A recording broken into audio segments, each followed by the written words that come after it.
प्रिय विद्यार्थियों, आज हम कक्षा 8वीं विज्ञान विषय का पाठ 10 कोशिका तथा कोशिका के अंगक का अध्ययन करेंगे। आपके सामने एक बुक का पहला पेज है जिसमें आपको पहले दिया है थोड़ा याद करें। यहाँ आप देख रहे हैं लिखा है थोड़ा याद करें। थोड़ा याद करें में आपसे प्रश्न पूछ रहा है कि आपको कुछ ख्याल है कि नहीं। अभी पहला प्रश्न क्या कह रहा है? पहला प्रश्न ये है कि सजीवों में कितने प्रकार की कोशिकाएं पाई जाती हैं। आपको मालूम है 2 प्रकार की कोशिकाएं सजीवों में पाई जाती हैं, एक प्रोकैरियोटिक कोशिकाएं और दूसरा यूकैरियोटिक कोशिकाएं। अब प्रोकैरियोटिक कोशिकाएं क्या होती हैं? ऐसी कोशिकाएं जिसमें केंद्रक स्पष्ट दिखाई नहीं देता है, उसे क्या कहते हैं? प्रोकैरियोटिक कोशिकाएं। दूसरा है यूकैरियोटिक कोशिका। ऐसी कोशिकाएं जिसमें केंद्रक स्पष्ट दिखाई देता है वे कहलाती हैं यूकैरियोटिक कोशिका। केवल बैक्टीरिया और वायरस में केंद्रक स्पष्ट नहीं दिखाई देता, इसलिए बैक्टीरिया और वायरस की कोशिकाएं प्रोकैरियोटिक होती हैं। और बाकी जितने भी सजीव हैं, चाहे जंतु हो, वनस्पति हो, छोटा हो, बड़ा हो, सबकी कोशिकाएं यूकैरियोटिक होती हैं। प्रोकैरियोटिक यूकैरियोटिक के बाद आइए अब देखते हैं अगला प्रश्न दिया है दूसरा। जो आप ये दूसरा प्रश्न देख रहे हैं, ये क्या पूछ रहा है कि कोशिका का निरीक्षण करने के लिए आप किसका उपयोग किया जाता है? कोशिका को देखने के लिए किसका उपयोग करते हैं? तो हम आपको मालूम होगा, हम पिछली कक्षाओं में पढ़े हैं कि कोशिका को देखने के लिए हम सूक्ष्मदर्शी का उपयोग करते हैं और हमने सूक्ष्मदर्शी देखा भी है। अब आइए कोशिका क्या होती है। आपने पिछली कक्षा में भी पढ़ा है कि कोशिका जो है वो किसी भी सजीव की संरचनात्मक एवं क्रियात्मक इकाई होता है। यहाँ देखिए स्पष्ट लिखा है, कोशिका यह सजीवों की संरचनात्मक और क्रियात्मक इकाई है। संरचनात्मक इकाई का मतलब समझते हो? बनाने वाली इकाई। जैसे हमारा घर बनता है किससे? सबसे छोटा घर बनाने के लिए हम किसका उपयोग करते हैं? सबसे छोटी इकाई क्या है? ईंट है। उसी तरह से शरीर को बनाने के लिए जो सबसे छोटी इकाई होती है वो कोशिका होती है, इसलिए उसे संरचनात्मक इकाई कहते हैं। और क्रियात्मक इकाई इसलिए कहते हैं कि हमारे शरीर की जो भी क्रियाएं हैं सभी कोशिका में संपन्न होती हैं। एक कोशिका एक पूरे जीव की तरह व्यवहार कर सकता है, इसलिए उसे क्रियात्मक इकाई भी कहते हैं। आइए हम अब कोशिका का अध्ययन करें। कोशिका किस तरह का बना है, कैसे दिखता है। आपके किताब में पहले ये 2 चित्र दिया है। ये जो पहला चित्र है ये वनस्पति कोशिका, मतलब ये पहला चित्र, और ये दूसरा जो चित्र है वो जंतु कोशिका है। अब आइए हम वनस्पति कोशिका के बारे में देखें।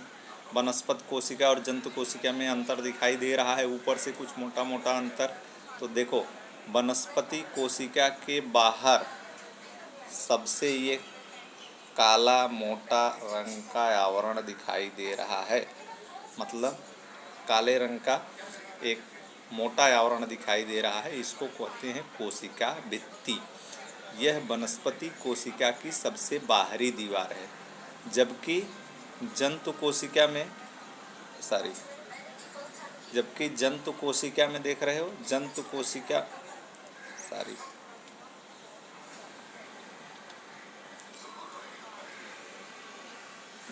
कोशिका में जो बाहरी दीवार है वो उतनी मोटी नहीं है, पतली है। उसे कोशिका कला या प्रसर कला कहते हैं और यह पतली होती है। मतलब वनस्पति कोशिका की सबसे बाहरी दीवार को कोशिका भित्ति और जंतु कोशिका की सबसे बाहरी दीवार को कोशिका कला कहते हैं। इसके और 2-3 नाम हैं, इधर से आप नीचे जब भी पढ़ेंगे हम लोग तो प्रसर कला, कोशिका कला, ये किसके नाम हैं?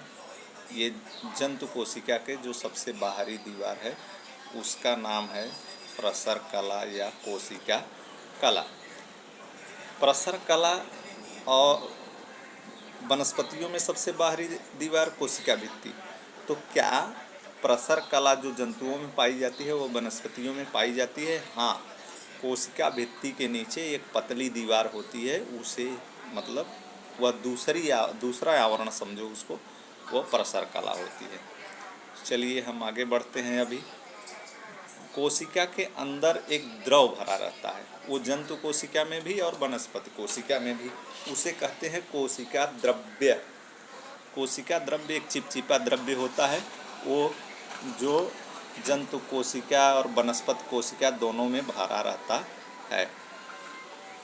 उसी कोशिका द्रव्य में छोटे छोटे कोशिका के अंगक तैरते रहते हैं। जैसे ये आप देख रहे हैं, ये एक अंगक है, ये एक अंगक है, ये एक अंगक है, ये एक अंगक है, ये भी एक अंगक है। उसी तरह से जंतु कोशिका में भी कई सारे अंगक हैं। ये केंद्रक है, ये माइटोकॉन्ड्रिया है, ये एंडोप्लाज्मिक रेटिकुलम है, ये गाल्जी बॉडीज है, ये लाइसोसोम है, ये भोजन के कण अंदर ले रहा है। तो इस तरह से कई अंगक जंतु कोशिकाओं में भी पाए जाते हैं।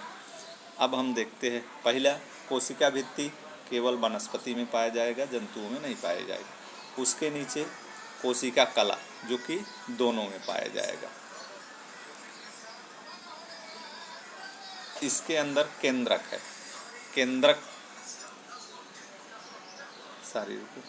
केंद्रक जंतुओं में भी पाया जाता है और वनस्पतियों में। ये वनस्पतियों में उल्टा बोल दिया। केंद्रक वनस्पति कोशिका में भी पाया जाएगा और जंतु कोशिका में भी पाया जाएगा। माइटोकॉन्ड्रिया वनस्पति कोशिका में भी पाई जाएगी और जंतु कोशिका में भी पाई जाएगी।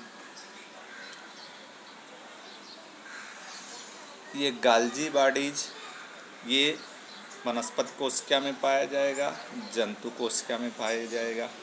एंडोप्लाज्मिक रेटिकुलम वनस्पति कोशिका में और जंतु कोशिका में पाया जाएगा।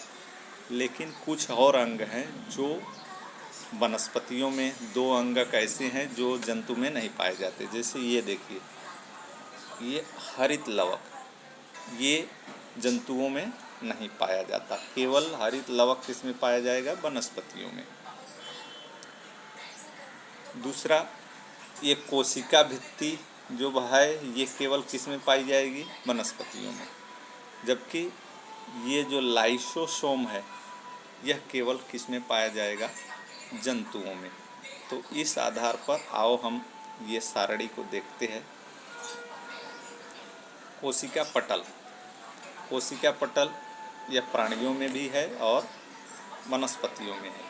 कोशिका भित्ति यह प्राणियों में है क्या? प्राणियों में कोशिका भित्ति नहीं है, नो। वनस्पतियों में यस, वनस्पतियों में यस लिखो, है। आप इसको हिंदी में लिखेंगे। दूसरा, एक ऐसा अंगक है जो प्राणियों में तो है लेकिन वनस्पतियों में नहीं है। तो हमने आपको यहाँ बताया एक लाइसोसोम है। लाइसोसोम नामक एक अंगक होता है जो प्राणियों में पाया जाता है लेकिन वनस्पतियों में नहीं पाया जाता। तो वहाँ क्या लिखेंगे? लाइसोसोम। अगला देखते हैं, लवक ऐसा अंगक होता है जो कोशिकाओं को रंग प्रदान करता है। जैसे ये ज़्यादातर वनस्पति कोशिका में लवक पाए जाते हैं। जैसे यहाँ हरित लवक है, हरित लवक से का रंग जो है वो हरा होता है। पौधों में फूल आते हैं लाल, पीले, हरे। लाल रंग का जो रंग होता है वो पौधों में एक लवक होता है जिसका नाम होता है कैरोटीन। कैरोटीन के कारण जो है वो उसका रंग जो है, फूलों का रंग लाल होता है। इसी तरह से पीले रंग के लिए ज़ैंथोफिल है। तो ये केवल वनस्पतियों में पाए जाते हैं लवक, जंतुओं में पाए नहीं जाते। तो यहाँ देखिए लवक, यहाँ क्या लिखेंगे आप, नहीं है। यहाँ जंतुओं में नो।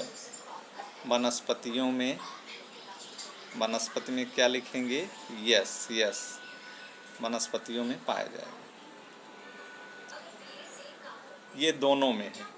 इंडोप्लाज्मिक रेटिकुलम अंतःद्रव्य जालिका, जैसे ये है, ये जो जालिका दिख रही है ये और ये दोनों में पाया जाता है अंतःद्रव्य जालिका या इंडोप्लाज्मिक रेटिकुलम। रिक्तिका, रिक्तिका देखिए ये बड़ा सा खाली जगह वनस्पति कोशिका में दिखाई देता है। वनस्पति कोशिका में बहुत बड़ी रिक्तिका पाई जाती है। जंतु कोशिका में रिक्तिकाएं बहुत छोटी पाई जाती हैं। तो ये रिक्तिका दोनों में पाई जाती है।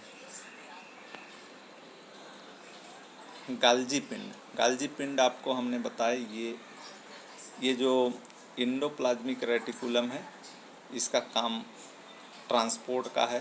कोशिका में एक जगह से दूसरे जगह कोई चीज़ ले जाना है तो इंडोप्लाज्मिक रेटिकुलम।